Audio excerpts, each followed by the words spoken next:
ಓಂ ಶ್ರೀ ಮಾತೃಭ್ಯೋ ನಮಃ ಪಿತೃಭ್ಯೋ ನಮಃ ಆಚಾರ್ಯೇಭ್ಯೋ ನಮಃ ಪರಮಗುರುಭ್ಯೋ ನಮಃ ಶ್ರೀಮದಾನಂದತೀರ್ಥ ಭಗವತ್ಪಾದಾಚಾರ್ಯ ಗುರುಭ್ಯೋ ನಮಃ.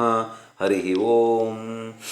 ನಾರಾಯಣಂ ನಮಸ್ಕೃತ್ಯ ನರಂ ಚೈವ ನರೋತ್ತಮಂ ದೇವೀಂ ಸರಸ್ವತೀಂ ವ್ಯಾಸಂ ತತೋ ಜಯಮುದೀರಯೇತ್. ತಿಳಿಯ ಹೇಳುವೆ ಕೃಷ್ಣ ಕಥೆಯನು, ಇಳೆಯ ಜಾಡರು ಮೆಚ್ಚುವಂತಿರೆ, ನೆಲೆಗೆ ಪಂಚಮ ಶ್ರುತಿಯ ನೊರೆವೆನು ಕೃಷ್ಣ ಮೆಚ್ಚಲಿಕೆ. ಹಲವು ಜನ್ಮದ ಪಾಪರಾಶಿಯ ತೊಳೆವ ಜಲವಿದು, ಶ್ರೀಮದಾಗಮ ಕುಲಕ್ಕೆ ನಾಯಕ ಭಾರತಾಕೃತಿ ಪಂಚಮ ಶ್ರುತಿಯ. ನನ್ನ ಆತ್ಮೀಯ ಅಧ್ಯಾತ್ಮ ಬಂಧುಗಳೇ, ಕುಮಾರವ್ಯಾಸ ಭಾರತದ ಭೀಷ್ಮ ಪರ್ವದ 3ನೇ ಸಂಧಿ ನಡೀತಾ ಇದೆ. ಇದು ಆ ಗೀತಾಚಾರ್ಯನಾಗಿರ್ತಕ್ಕಂಥ ಭಗವಂತ ಕೃಷ್ಣನಿಗೆ ಭಗವದ್ಗೀತೆಯನ್ನು ಉಪದೇಶ ಮಾಡಿರ್ತಕ್ಕಂಥ ಒಂದು ಅದ್ಭುತವಾಗಿರ್ತಕ್ಕಂಥ ಪ್ರಸಂಗ. ಸಂದರ್ಭ ನೋಡ್ರಿ, ಯಾವ ಟೈಮಿಗೆ ಮನುಷ್ಯನಿಗೆ ಎಂಥ ಸಂದರ್ಭ ಬರುತ್ತೋ. ಈ ಸಂದರ್ಭ ಎಂಥದ್ದು, ಯುದ್ಧ ಇನ್ನೇನು ಪ್ರಾರಂಭ ಆಗಬೇಕು, ಎರಡು ಕಡೆಯೂ ಸುಮ್ಮನೆ ಕತ್ತಿ ಮಸೀತಾ ಇದೆ ಸೈನ್ಯ. ಮಧ್ಯದಲ್ಲಿ ಭಗವಂತ ಕರ್ಕೊಂಡೋಗಿ ಅರ್ಜುನನ ರಥವನ್ನು ತಗೊಂಡೋಗಿ ನಿಲ್ಲಿಸಿದ್ದಾನೆ. ಲೇ ಅರ್ಜುನ, ಒಡೆಯಯ್ಯ, ಸರಿಯಾಗಿ ಹೊಡೆಯಬೇಕು ಶತ್ರುಗಳನ್ನು. ಇಷ್ಟು ದಿನ ನೀವು ಯುದ್ಧಕ್ಕೋಸ್ಕರ ಕಾದಿದ್ದೀರಿ, ಸಂಧಾನನೂ ಮುರಿದಿದೆ, ಒಳ್ಳೆ ಸಂದರ್ಭ ಅಂದಾಗ ಅವನೆಲ್ಲ ಕಡೆ ನೋಡ್ತಾನಂತೆ ಸೈನ್ಯವನ್ನು. ಮನುಷ್ಯನ ಮನಃ ಪರಿವರ್ತನೆ ಆಗಬೇಕಾದ್ರೆ ಎಷ್ಟೊತ್ತು ಬೇಕ್ರಿ. ನೋಡಿದ ಮೆಟ್ಟಿ ನೋಡಿದ ನಹಿತರಾಯರ ತಟ್ಟುಗಳ ತೆರಳಿಕೆಯನು ಉತ್ಸಾಹಗೆಟ್ಟು ಫಲುಗುಣ ಸೆಡೆದು ಮನದಲ್ಲಿ ನೊಂದು ತಲೆ ಬಗ್ಗಿಸಿಬಿಟ್ನಂತೆ. ಯಾಕೆ ಗೊತ್ತಾ? ಕೆಟ್ಟ ಕಾಯದ ಸುಖ ಕಳುಪಿ ಒಡ ಹುಟ್ಟಿದರ ಕೈಯಾರ ಕೊಂದರೆ ಮುಟ್ಟದೆ ಕಡು ಪಾಪಗನ ಪರಿತಾಪ ತನಗೆಂದ. ಕೃಷ್ಣ ಹೊಡಿಯಂತಿದೆಯಲ್ಲಪ್ಪ, ಯಾರು ಹೊಡಿಬೇಕಪ್ಪ, ಎಲ್ಲ ನನ್ನವರಲ್ಲಪ್ಪ. ಯಾಕೆ ಗೊತ್ತಾ ಕೃಷ್ಣ? ಹೊಡಿಯಕ್ಕೆ ಮನಸ್ಸು ಬರ್ತಾ ಇಲ್ಲ. ಕೆಲವರು ಒಡ ಹುಟ್ಟಿದರು, ಕೆಲವರು ನನ್ನ ಜೊತೆಗೊಟ್ಟಿರ್ತಕ್ಕಂಥವ್ರು ದುರ್ಯೋಧನ, ಅವರೆಲ್ಲ ದೊಡ್ಡ ಚಿಕ್ಕಪ್ಪನ ಮಕ್ಕಳು. ಗುರುಗಳು ಕೆಲವರು ದ್ರೋಣಾಚಾರ್ಯ ಇಂಥವರೆಲ್ಲ ಗುರುಗಳು. ಕೆಲವರು ಮಾವ ಮೈದುನ ಅಳಿಯ ಮಗ ಹಿರಿಯಯ್ಯ ಮುತ್ತಯ್ಯ ಮೊಮ್ಮನೆನಿಸುವರು. ಮಾವ, ಅಳಿಯ, ದೊಡ್ಡಪ್ಪ, ಚಿಕ್ಕಪ್ಪ, ಆ ಮುತ್ತಾತ ಭೀಷ್ಮಾಚಾರ್ಯರು. ಯಾರನ್ನು ಕೊಲ್ತೀಯ? ಕಳದೊಳಿನಿ ಬರ ಕೊಂದು ಶಿವ ಶಿವ ಕೆಲವು ದಿವಸದ ಸಿರಿಗೆ ಸೋಲಿದು ಮುಳುಗುವೆನೆ ಭವ ಸಿಂಧುವಿನೊಳು ಆನೆನು ತಮನ ಮುರಿದ. ಮಹಾಪಾಪ ಕೂಪಕ್ಕೆ ನಾನು ಹೋಗ್ಬೇಕಾಗುತ್ತೆ ಕೃಷ್ಣ ಇಂಥವ್ರನ್ನೆಲ್ಲ ಕೊಂದು. ಯಾರಿಗೆ ಬೇಕು ಕೃಷ್ಣ? ಇದೆಲ್ಲ ಬೇಕಿತ್ತ ಕೃಷ್ಣ? ಅಶಾಶ್ವತವಾಗಿರತಕ್ಕಂಥ ಈ ನೆಲಕ್ಕೆ ನಾವೆಲ್ಲ ಇಷ್ಟು ಹೊಡೆದಾಡಬೇಕಾ ಕೃಷ್ಣ? ಇದಿರು ಕಾಣದೆ ಕೊಲೆಗೆ ನಿರ್ಬಂಧದಲ್ಲಿ ಬೆಸಸುವ ಕೃಷ್ಣನ ಕಟ. ಮನಸ್ಸಿನಾಗ ಅನ್ಕಂತಾನಂತೆ ಅರ್ಜುನ, ಅಲ್ಲ ಏನು ಕೃಷ್ಣ ಹಿಂಗೆ ಯುದ್ಧ ಮಾಡು ಅಂತ ನನಗೆ ಬಲವಂತ ಮಾಡ್ತಾ ಇದ್ದಾನಲ್ಲ, ಎದುರುಗಡೆ ನೋಡ್ತಾನೇ ಇದ್ದಾನಲ್ಲ. ಅಕಟ ಕೃಷ್ಣ ಮದಮುಖನೋ ದುರ್ಬೋಧಕನೋ ವಂಚಕನೋ ಘಾತಕನೋ. ಇವನೇನು ಮದಮುಖನೋ ದುರ್ಬೋಧಕನೋ, ಕೆಟ್ಟದ್ದು ಹೇಳ್ತಾ ಇದ್ದಾನೋ, ನನಗೆ ಒಳ್ಳೇದು ಹೇಳ್ತಾ ಇದ್ದಾನೋ, ವಂಚನೆ ಮಾಡ್ತಾ ಇದ್ದಾನೋ, ಘಾತಿಸ್ತಾ ಇದ್ದಾನೋ ನನ್ನ. ಎದುಗಳನ್ವಯದೊಳಗೆ ಕರುಣಾಸ್ಪದರು ಜನಿಸರಲ ಮುರಾರಿಯ ಹೃದಯ ಬಿಟ್ಟಿತೆನುತ್ತ ಫಲುಗುಣ ತೂಗಿದನು ಶಿರವ. ಯದುವಂಶದಲ್ಲಿ ಎಷ್ಟು ಜನ ಹುಟ್ಟಿರ್ತಕ್ಕಂಥವರೆಲ್ಲ ಮೃದುವಾಗಿರ್ತಕ್ಕಂಥ ಗುಣದವರಲ್ಲ. ಕೃಷ್ಣ ಯಾತಕ್ಕೋಸ್ಕರ ಇಷ್ಟು ಕಠಿಣನಾಗಿದ್ದಾನಲ್ಲ, ಹೊಡಿ ಅಂತಿದ್ದಾನಲ್ಲ, ಏನು ಗತಿ ಮಾಡಬೇಕು ಅಂತ ಚಿಂತೆ ಮಾಡ್ತಾ ಇದ್ದರೆ, ನರಕ ಕರ್ಮವ ಮಾಡಿ ಇಹದೊಳು ದುರಿತ ಭಾಜನನಾಗಿ ಕಡೆಯಲ್ಲಿ ಪರಕೆ ಬಾಹಿರನಾಗಿ ನಾನಾ ಯೋನಿಯಳು ಸುಳಿದು,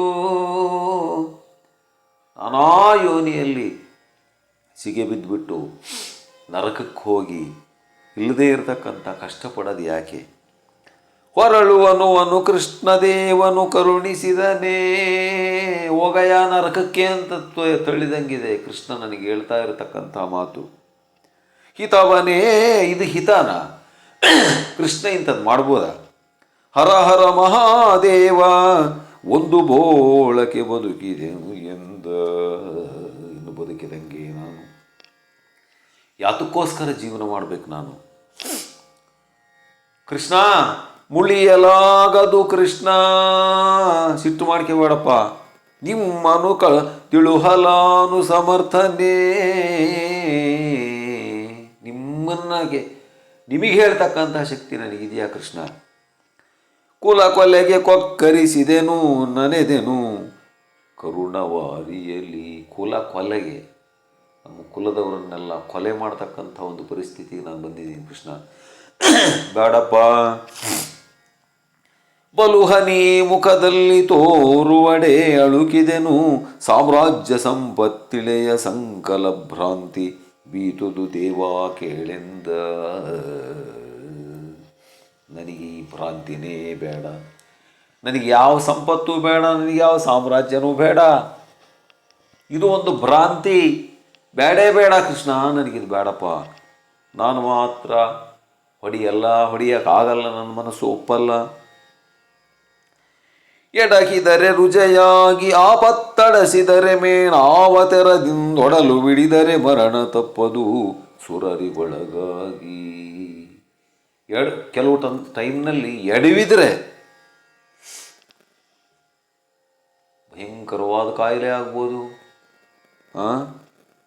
ಆಪತ್ತಡಿಸಿದರೆ ಮೇಣಾವತರದಿಂದೊಡಲು ಬಿಡಿದರೆ ಮರಣ. ನೀನು ಎಷ್ಟೇ ನಾನು ಪ್ರಯತ್ನ ಪಡ್ತೀನಿ ಅಂದರು ಆ ಸಂದರ್ಭಕ್ಕೆ ಮರಣ ಹೊಂದಲೇಬೇಕು ಮನುಷ್ಯ. ಸುರರಿಗೊಳಗಾಗಿ ದೇವಾನುದೇವತೆಗಳಿಗೂ ಇದು ತಪ್ಪಿಲ್ಲ ಕೃಷ್ಣ. ಕೆಡುವ ಕಾಯವ ನಚ್ಚಿ ಬಂಧುಗಳೊಡನೆ ವೈರವ ಮಸೆದು ನರಕಕ್ಕೆ ಕೆಡೆವೆನೇ ತಾನಿನು ತರಥದೊಳು ಬಿಲ್ಲನೆ ಇಳುಹಿದನು. ನಾನು ಯಾತ ಕೃಷ್ಣ ಇವ್ರನ್ನೆಲ್ಲ ಕೊಂದು ನರಕಕ್ಕೆ ಹೋಗಲಿ ಅಂತ ಹೇಳಿಬಿಟ್ಟು ಆ ಬಿಲ್ಲು ಬಾಣ ಬತ್ತಳಿಕೆ ಎಲ್ಲ ತೆಗೆದು ಪರಮಾತ್ಮನ ಮುಂದಿಟ್ಟ.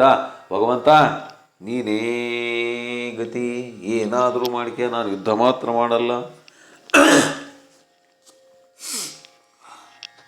ಕರಕಲಂತಃಕರಣ ಚಿಂತಾತುರನು ಸಂಗ್ರಾಮದ ವಿರಕ್ತಿಯೊಳಿರಲ್ಲೋ. ಇತ್ತ ಕೃಷ್ಣ ಅಂತಃಕರಣನೇ ಕರಗಿಬಿಡ್ತಂತೆ. ಅಯ್ಯೋ ನಿನ್ನ ಅರ್ಜುನ, ಸಂಗ್ರಾಮದ ವಿರಕ್ತಿಯಲ್ಲಿ ಮುಳುಗಿರತಕ್ಕಂಥ ಅರ್ಜುನನನ್ನು ನೋಡಿ ಪರಮಾತ್ಮ ಕಂಡನು ಕಮಲನಾಭನು ನಗುತ ಮನದೊಳಗೆ. ಮನಸ್ಸಿನಲ್ಲಿ ನಕ್ಕಂತ ತರಳನಿವನು ಹುಡುಗ ಇವನು ಪಾಪ. ಅದ್ವೈತ ಕಲೆಯಲ್ಲಿ ಪರಿಣಿತನು, ಆದರೂ ಕೂಡ ಅದ್ವೈತ ಕಲೆಯಲ್ಲಿ ಇವನು ಪರಿಣಿತನು ತಾನಲ್ಲ, ಅದ್ವೈತದಲ್ಲಿ ಇವನು ಪರಿಣಿತ ಅಲ್ಲ. ನರನ ಬೋಧಿಸಬೇಕೆನುತ ನುಡಿಸಿದನು ಫಲುಗುಣನ. ಇವನು ದ್ವೈತದಲ್ಲೇ ಇದ್ದಾನೆ. ಅದ್ವೈತ ಅಂದರೆ ಏನು ಇವನಿಗೆ ಗೊತ್ತಿಲ್ಲ.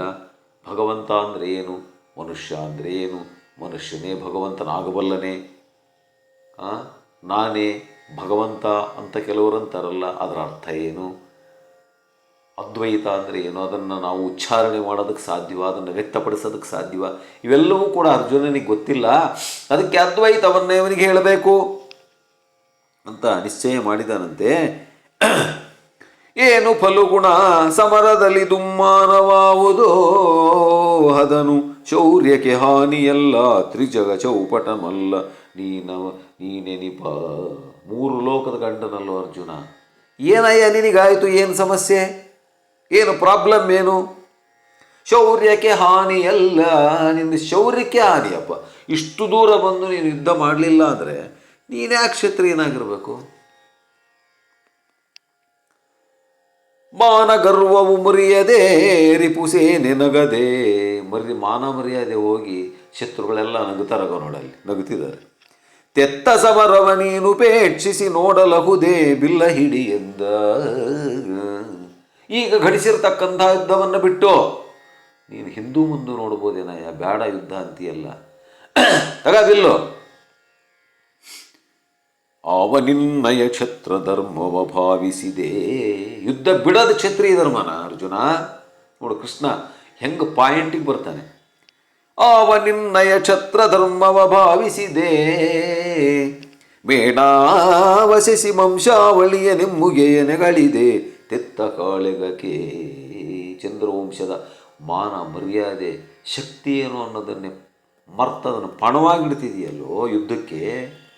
ಏನಂದ್ಕೊಂಡಿದ್ದಿ ಯುದ್ಧ ಅಂದರೆ? ಏನಂದ್ಕೊಂಡಿದ್ದಿ ಚಂದ್ರವಂಶ ಅಂದರೆ? ನಿನ್ನ ತಾತ ಮುತ್ತಾತಂದರು ಏನು ಸಾಮಾನ್ಯರೇನಯ್ಯ? ನಿನಗೆ ವಿವೇಕ ಇಲ್ಲವೇ ತಲೆಗೆ? ಏನು ಸಗಣಿ ಇದೆಯಾ? ಆವ ನಿನ್ನಗಳಿಗೆ ಗುಚಿತವತೀವಿ ಬಯಸಿದೆ, ಕದನ ಮುಖದಲ್ಲಿ ಹೇವ ವೀರರೊಳಿಲ್ಲಲ ವಿಸ್ಮಯವಿದು ಅಕಟೆಂದ. ನಿನ್ನ ವಂಶದಲ್ಲಿ ಬಂದಿರತಕ್ಕಂಥ ಮಹಾ ಪ್ರಚಂಡರಿದ್ದಾರೆ, ಅಥವಾ ಸಾಮಾನ್ಯವಾಗಿರತಕ್ಕಂಥ ಮಹಾರಾಜರು ಇದ್ದಾರೆ. ನಿನ್ನಂಥ ಒಂದು ಪರಿಸ್ಥಿತಿ ಯಾವನಿಗೂ ಬಂದಿಲ್ಲ ಅಂತ ನನಗನ್ನಿಸುತ್ತೆ ಅರ್ಜುನ. ಹಿಂಗೆ ಯಾರೂ ಮಾಡಿಲ್ಲಪ್ಪ. ಯುದ್ಧಕ್ಕೆ ಬಂದು ಹಿಂದಕ್ಕೆ ಹೋದ್ರು ಅಂದ್ರೆ ಅರ್ಥ ಏನು ಹೇಳು?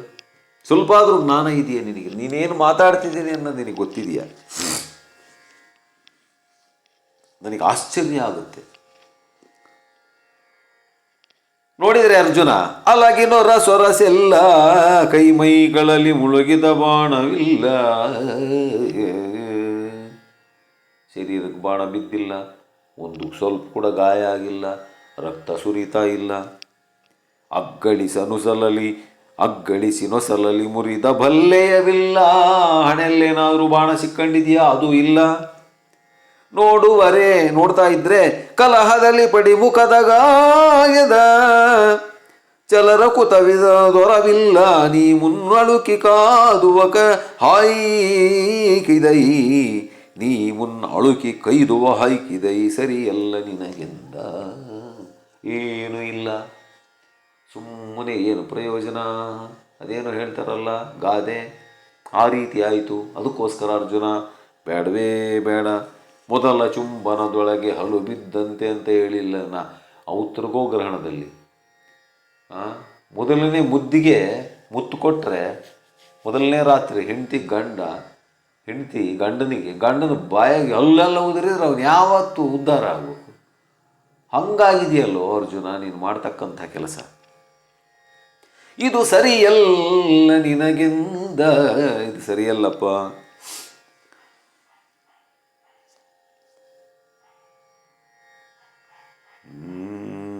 ಅವಾಗ ಅರ್ಜುನ ಅಂತನಂತೆ ಕೃಷ್ಣ, ಬಂಧು ಹನನಗೆ ಮನದರಲು ಭವವಿಂದ್ಯದಲ್ಲಿ ಬೆಳ್ಳಾಗಿ ರೌರವ ಸಿಂಧುವಿನೊಳು ಓಲಾಡದಿಹವೇ ಪಾಪ ಪರಮ ಪಾತಕನು. ಕೃಷ್ಣ, ಬಂಧುಗಳನ್ನೆಲ್ಲರನ್ನ ಕೊಂದು ನಾನು ಯಾವ ಪಾಪಕ್ಕೆ ಹೋಗಲಿ ಕೃಷ್ಣ?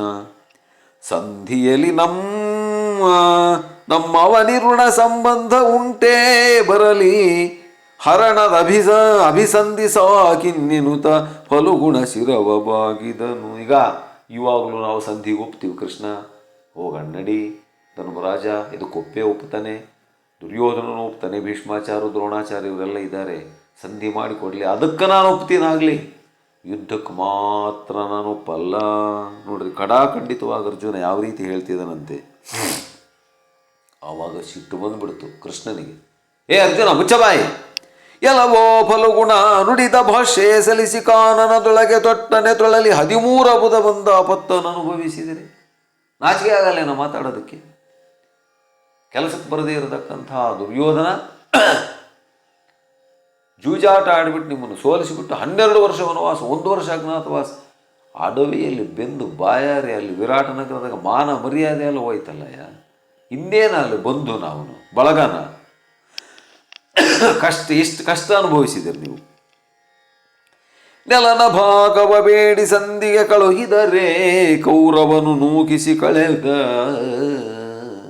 ನನ್ನನ್ನು ಕಳಿಸಿದ್ರಿ ಸಂಧಿ ಮಾಡ್ಕೆಂಬ ಕೃಷ್ಣ ಅಂತ ಹೇಳಿ. ಇವಾಗ ನೀನು ಸಂಧಿ ಅಂತೀಯಲ್ಲ, ಅವಾಗ ಅವನೇನು ಮಾಡ್ದ?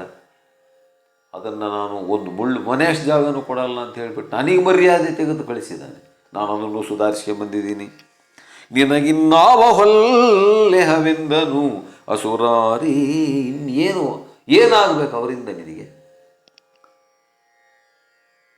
ಎನಗೆ ನೀನುತ್ತರನ ಕಥೆ ವೇಳುವೆ. ಉತ್ತರ ಕುಮಾರನ ಕಥೆ ಹೇಳ್ತೀಯಲ್ಲ, ಇನ್ನು ನಾಚಿಗೆಟ್ಟು ಅವನು ಓಡಿ ಬಂದ ಅಂತ ನಗುವೆ ಆತನಿಗೆ ನಗುತಿ. ನೀನೀ ಬವರದೊಳು ಗುರುವಾದೆ ಲೋಗರ ನಿಂದೆ ತನಗಹುದು. ಅವನಿಗೆ ಗುರು ನೀನಾಗಿದೆ ಈ ಯುದ್ಧದಾಗೆ. ನೀನೇ ಉತ್ತರ ಮೇಲಲ್ಲ ನಿನಗಿನ್ನ. ಬೇರೆ ನನ್ನ ಬೈತಾರೆ, ನಿನ್ನಲ್ಲ. ಲವಲವಿಕೆಯಲಿ ಕಾದಬೇಕೆಂಬವನಿಯಲಿ ಅವನಿಯನು ಕೈಕೊಳ್ಳಲು ಬೇಕೆಂಬ ಅವಗಡೆಯತನವೆತ್ತಲಡಗಿತು. ಪಾರ್ಥ ಹೇಳಿಂದ ಇಷ್ಟು ದಿನ ನಾನು ತಡೆದಿದ್ದೀನಿ ಕೃಷ್ಣ, ಯುದ್ಧ ಇವಾಗ ಯಾವ ಪ್ರಾರಂಭ ಆಗುತ್ತೆ ನೋಡು, ಅವ್ರನ್ನೆಲ್ಲ ಹೊಡಿತೀನಿ ಅನ್ನೋ ಒಂದು ಮನಸ್ಸನ್ನೇ ನೀನು ಇರೋದು ಬಿಟ್ಟು ಕೃಷ್ಣ ನನಗಾಗಲ್ಲಪ್ಪ ಅಂತೀಯಲ್ಲ. ನಿನಗೇನು ಗಂಡಸೇನಯ್ಯ ನೀನು? ಬಲುಹ ನೀ ನೋಡುವರೆ ಪರಮಂಡಲಿಕರನು ತಂದೊಡ್ಡು ಬಳಿಕೆನ್ನವ ಅಳವ ನೀಕ್ಷಿಸು ಸೆಡೆದೆನೋದಡೆ ನಿಮ್ಮ ಮೈದು. ಕೃಷ್ಣ ನೀನು ಹೇಳಿದ್ದಕ್ಕೆ ನಾನು ಉತ್ತರ ಕೊಡ್ತೀನಿ. ಬಲುಹ ನೀ ನೋಡುವರೆ, ನನ್ನ ಶಕ್ತಿ ಏನು ಅಂತ ನನಗೆ ಗೊತ್ತು. ನನ್ನ ಶಕ್ತಿಯನ್ನು ನೀನು ಉತ್ತರಗೋಲಿಸ್ಬೇಡ ಹೇಳ್ತಾನಂತ ಅರ್ಜುನ. ಬಲುಹ ನೀ ನೋಡುವರೇ ಪರಮಂಡಲಿಕರನ್ನು ತಂದೊಡ್ಡು. ಬೇರೆ ಯಾರನ್ನ ಕರ್ಕೊಂಬಾರ ಯುದ್ಧಕ್ಕೆ. ನಾನು ಇಲ್ಲ ಅಂದರೆ ಈಗ ನಾನು ಕ್ಷತ್ರಿಯನೇ ಅಲ್ಲ, ಕುಂತಿ ಮಗನೇ ಅಲ್ಲ. ಬೇರೆ ಯಾವುದ್ರ ಮೇಲನ್ನ ನೀನು, ಯಾವ ಶತ್ರು ರಾಷ್ಟ್ರದ ಮೇಲನ್ನ ಯುದ್ಧಕ್ಕೆ ಹೋಗು, ರಾಜ್ಯದ ಮೇಲೆ ಅಂದರೆ ನಾನು ಹೋಗ್ತೀನಿ. ಆದರೆ ಇದು ಮಾತ್ರ ಬೇಡ, ಯಾಕೆಂದರೆ ಇಲ್ಲಿ ಎಲ್ಲ ನನ್ನವರಿದ್ದಾರೆ ಕೃಷ್ಣ. ಕೊಲುವೆನೆಂತೈ ಭೀಷ್ಮಾಚಾರ್ಯರನ್ನು ಹೆಂಗೆ ಕೊಲ್ತೀರಿ ಕೃಷ್ಣ? ನಮ್ಮನ್ನು ಸಾಕಿ ಸಲಹಿರತಕ್ಕಂಥ ತಾತ. ಮನವಳುಕದೆಂತೈ ತಪ್ಪುವೆನು ಗುರುಗಳು ದ್ರೋಣಾಚಾರ್ಯರು, ಕೃಪಾಚಾರ್ಯರು, ಅಶ್ವತ್ಥಾಮಾಚಾರ್ಯ. ಹೆಂಗೆ ನಾನು ಹೊಡೀಲಿ, ಹೆಂಗೆ ಅವ್ರ ಪ್ರಾಣವನ್ನು ತೆಗೀಲಿ ಕೃಷ್ಣ? ಏನಾದರೂ ಯೋಚನೆ ಮಾಡಬೇಕಲ್ಲಪ್ಪ. ಏನು ಗತಿ ಮಾಡಬೇಕು ಕೃಷ್ಣ, ನೀನೇ ಹೇಳಯ್ಯ.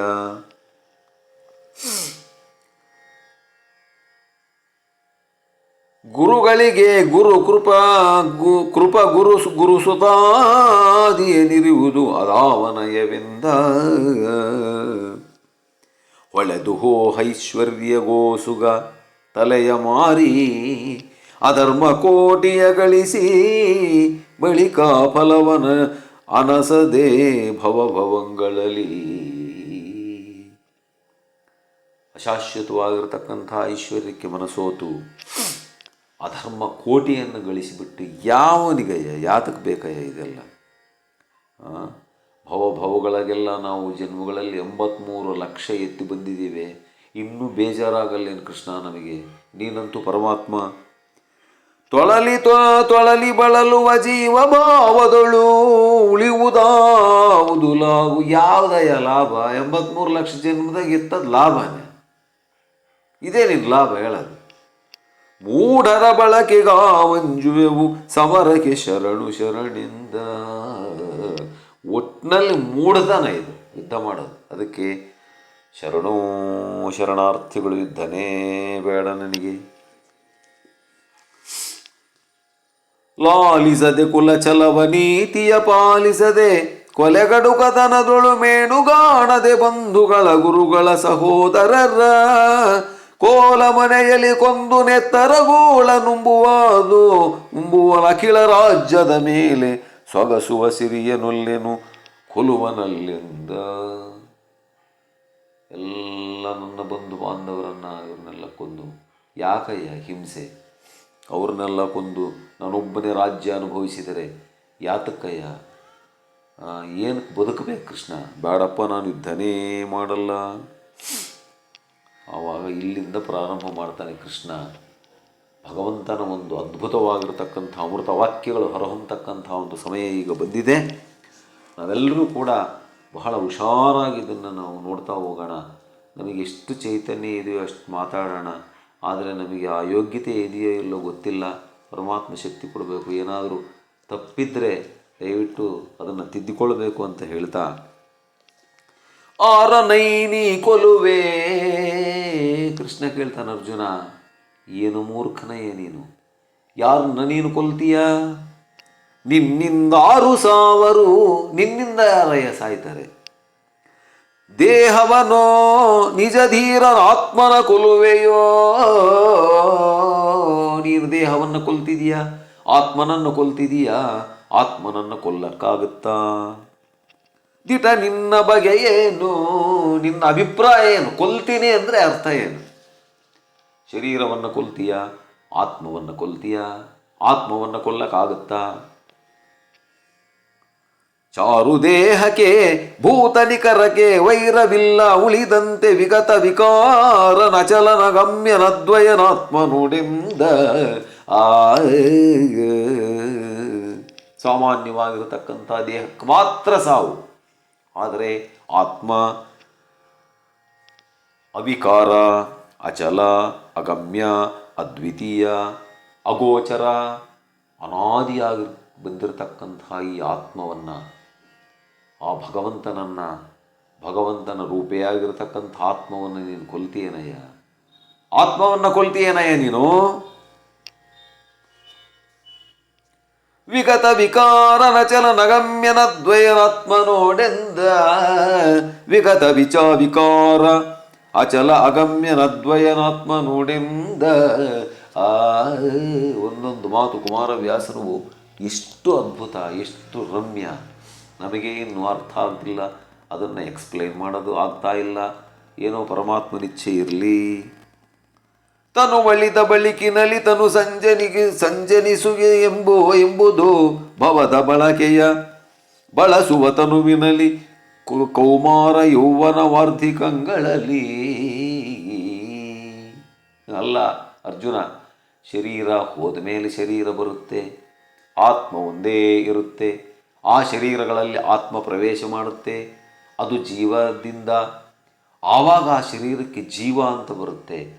ಆವಾಗ ಆ ಜೀವ ತನ್ನ ಕರ್ಮಗಳನ್ನೆಲ್ಲ ಅನುಭವಿಸ್ಬೇಕು. ಒಳ್ಳೇದಿದ್ದರೆ ಒಳ್ಳೇದು ಮಾಡಬೇಕು, ಕೆಟ್ಟದ್ದಾಗಿದ್ದರೆ ಕೆಟ್ಟದ್ದು ಅನುಭವಿಸ್ಬೇಕು. ತನು ಒಳಿದ ಬಳಿಕಿನಲ್ಲಿ ತನು ಸಂಜನಿಸುಗೆಂಬುದು ಭವ ಬಳಸುವ ತನುವಿನಲ್ಲಿ. ಈ ಜನ್ಮ ಹೊತ್ತ ಮೇಲೆ ಕೌಮಾರ ಯೌವನ ವಾರ್ಧಿಕಗಳಲ್ಲಿ, ಕೌಮಾರ ಯೌವನ ಆಮೇಲೆ ವೃದ್ಧಾಪ್ಯ, ಈ ರೀತಿ ಬೇರೆ ಬೇರೆ ಅವಸ್ಥೆಗಳು ಬಂದ ಮೇಲೆ ತನು ವಿಕಾರಿಸುವುದು. ಕೊನೆ ಒಂದಿನ ತನು ಶರೀರ ನಾಮಾವಶೇಷ ಇಲ್ಲದಂಗೆ ಹೋಗುತ್ತೆ.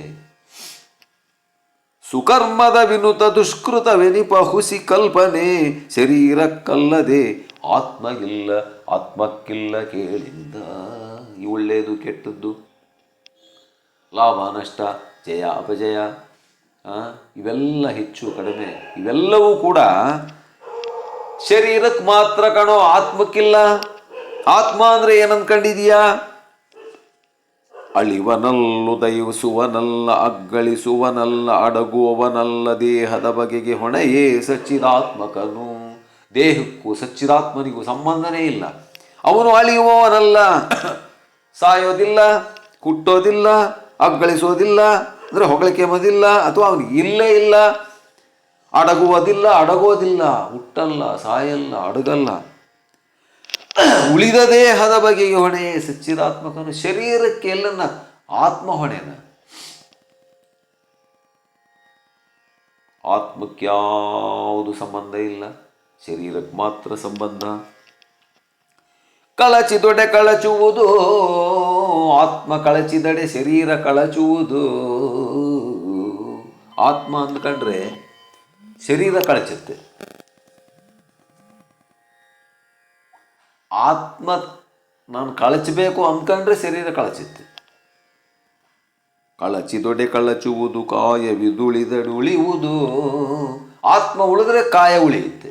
ಎಷ್ಟು ವರ್ಷ ಶರೀರದಲ್ಲಿ ಆತ್ಮ ಇರುತ್ತೋ ಅಷ್ಟು ವರ್ಷ ಶರೀರ ಇರುತ್ತೆ. ಆತ್ಮ ಯಾವಾಗ ಹೋಗುತ್ತೋ, ಆತ್ಮ ಹೋದ ಬಳಿಕ ದೇಹ ಅಗ್ನಿದೇವನ ಪಾಲು, ಕಠಿಣ ಶಲ್ಯಗಳೆಲ್ಲ ಗಂಗೆ ಪಾಲು, ಮಗನು ಹಾಕಿದ ಪಿಂಡವದು ಕಾಗೆಗಳ ಪಾಲು, ತಾನು ಮಾಡಿದ ಪಾಪ ಪುಣ್ಯ ತನ್ನ ಪಾಲು. ಒಳ್ಳೆಯದು ಕೆಟ್ಟದ್ದು ಮಾತ್ರ ನಮ್ಮಿಂದ ಬರುತ್ತೆ ಅರ್ಜುನ. ಆತ್ಮ ಯಾವತ್ತೂ ಕೂಡ ಆತ್ಮಕ್ಕೆ ಸಾವಿಲ್ಲ, ಸಂಬಂಧನೇ ಇಲ್ಲ. ಕಾಯವದುಳಿಯುವುದು ಅಳಿವುದು ಚಿನ್ಮಯಂಗಿ ಕಳಕಳದ ಕಾಲಾಟ ಕೊಳ್ಳದು ಪಾರ್ಥ ಕೇಳಿಂದ. ಚಿನ್ಮಯನಾಗಿರ್ತಕ್ಕಂಥ ಅಗೋಚರನಾಗಿರ್ತಕ್ಕಂಥ, ಯಾವುದಕ್ಕೂ ಸಿಗದೇ ಇರತಕ್ಕಂಥ,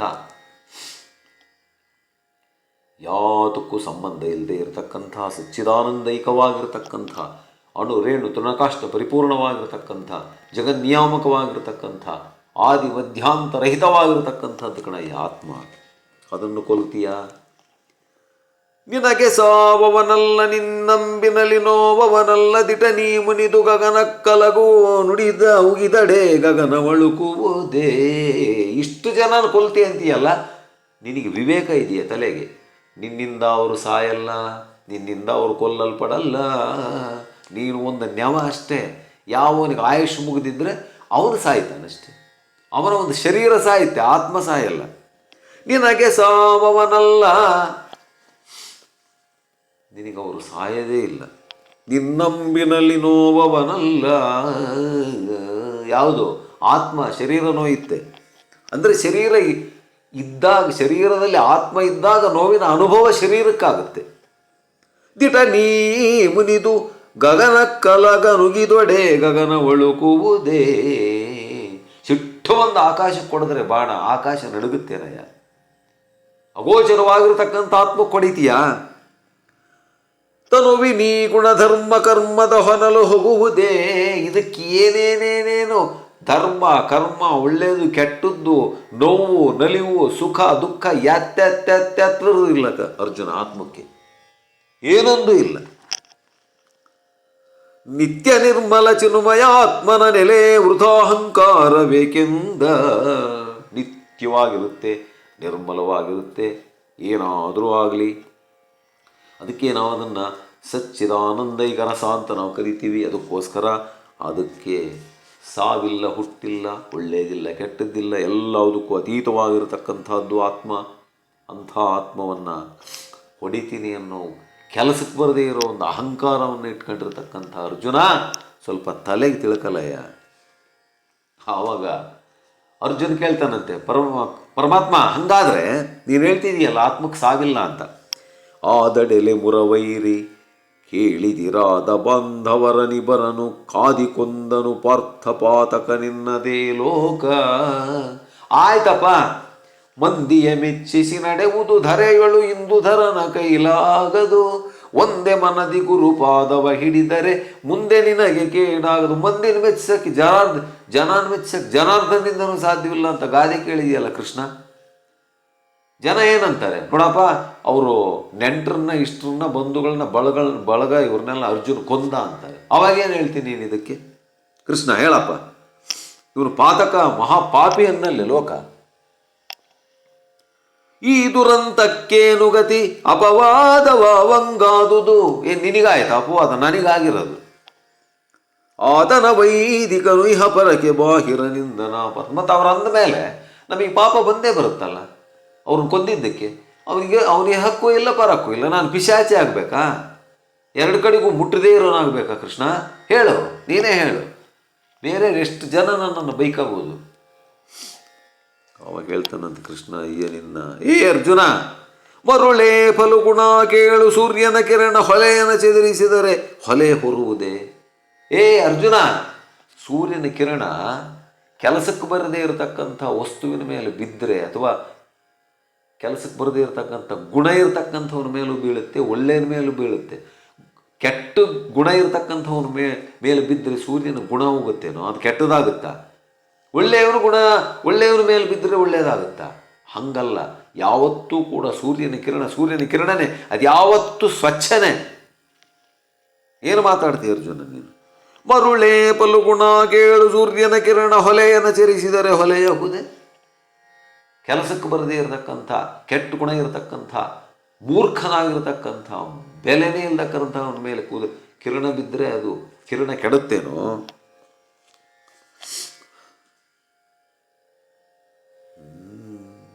ಸ್ನಾನದಲ್ಲಿ ವಿಧಿಸಲು ಬಹುದೇ ನೋಡಿದನ. ಸ್ನಾನ ಮಾಡಿದ್ರೆ ಸಾಧ್ಯನಾ? ಹೋಗುತ್ತಾ ಅದು? ಪರಮತತ್ವಜ್ಞಾನ ನಿಷ್ಠನ ಚರಿತವೇ ಸುಚರಿತವು ಆತಂಗಿರದು ಕೇಳು. ದುಷ್ಕರ್ಮಾದಿಗಳು, ದುಷ್ಕರ್ಮ ಸುಕರ್ಮ ಏನೂ ಇರಲ್ಲ ಅರ್ಜುನ, ಕೇಳು ಅಂತ ಹೇಳ್ತಿದ್ದಾನೆ. ಇನ್ನು ಮುಂದುವರಿಯುತ್ತದೆ ಈ ಪದ್ಯ ಅಂತ ಹೇಳ್ತಾ, ಈ ಸಂಚಿಕೆ ಅಂತ ಹೇಳ್ತಾ. ಓಂ ಶ್ರೀ ಕೃಷ್ಣಾರ್ಪಣಮಸ್ತು.